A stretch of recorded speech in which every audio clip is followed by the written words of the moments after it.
From preparing to prepared.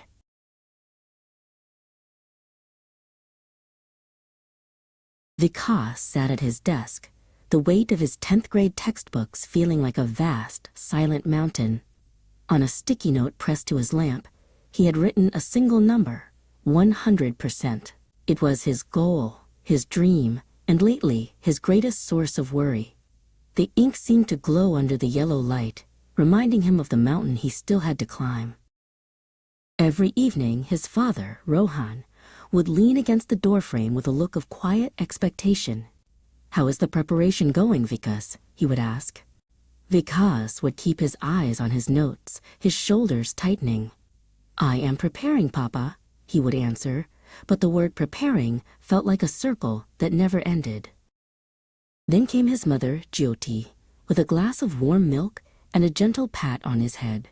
"Are you almost ready, Beta? The exams are so close." Vikaas would take a sip, the warmth not reaching the cold knot of anxiety in his stomach.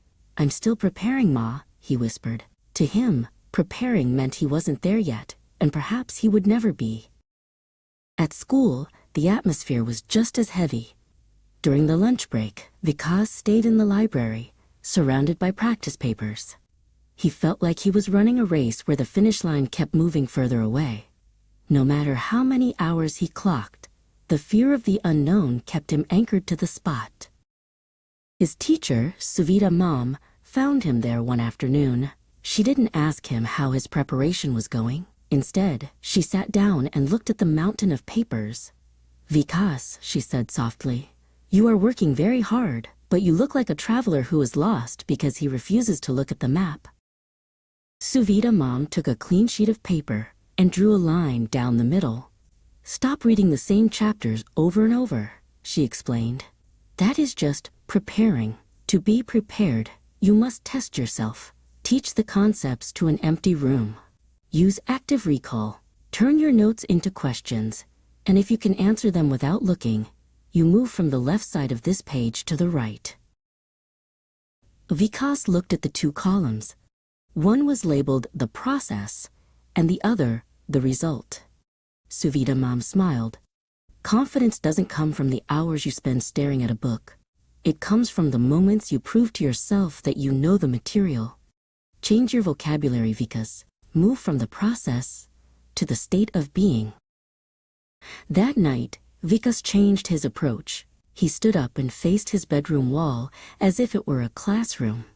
He explained the laws of physics out loud, his voice gaining strength with every sentence. When he stumbled, he went back to the book, fixed the gap, and started again. He wasn't just preparing anymore, he was conquering. A week later, Vikaas sat at his desk and closed his final textbook. He took a red pen and drew a bold checkmark over his revision list.